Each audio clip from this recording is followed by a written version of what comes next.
नमस्कार मंडळी, तर मला नक्की सांगा की तुम्ही पण अशी फोडणीची कैरी कधी ट्राय केली का? नसेल केली तर एकदा नक्कीच ट्राय करून बघा, कारण एकदा तुम्ही असं ट्राय केली ना तर तुम्ही पुन्हा पुन्हा अशीच फोडणीची कैरी करून खाल. तर यासाठी मी पहिले 3 कैऱ्या घेतल्या होत्या आणि त्या स्वच्छ धुवून पुसून घेतल्या.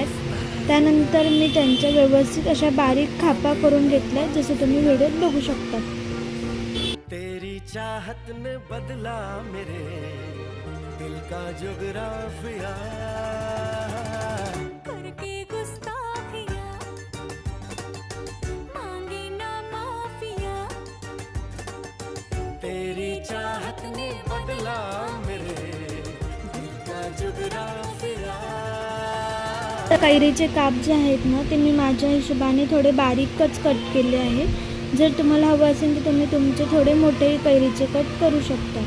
तर यासाठी सर्वप्रथम मी कढई घेतली. ती कढई तापल्यावर त्यात एक तेल टाकले. तेल चांगलं गरम झालं की त्यात जिरं मोहरी टाकली. जिरं चांगलं तडतडलं की मग ॲड केली कैरी आणि ती व्यवस्थित परतवून घेतली आहे.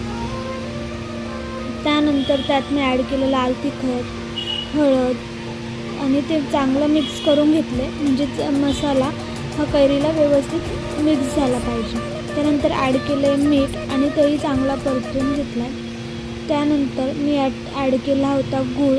तुम्ही हवं असेल तर यात साखर पण ॲड करू शकता, पण गुळाची चव एकदम मस्त येते.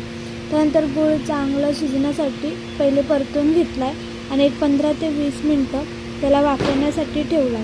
वाफवून झाला की आपली कैरी त्यात चांगली शिजली आणि खायला पण एकदम मस्त लागते. अशी थोडासा पाक असेल त्याचा पाक पण खायला चांगला लागतो. तुम्हाला रेसिपी कशी वाटली नक्की सांगा आणि तुम्ही घरी पण एकदा नक्की ट्राय करा. कैरीच्या फोडणीची रेसिपी कशी वाटली एकदा कमेंटमध्ये नक्की सांगा आणि व्हिडिओ आवडल्यास व्हिडिओला लाईक अँड सबस्क्राईब करायला विसरू नका. थँक्यू.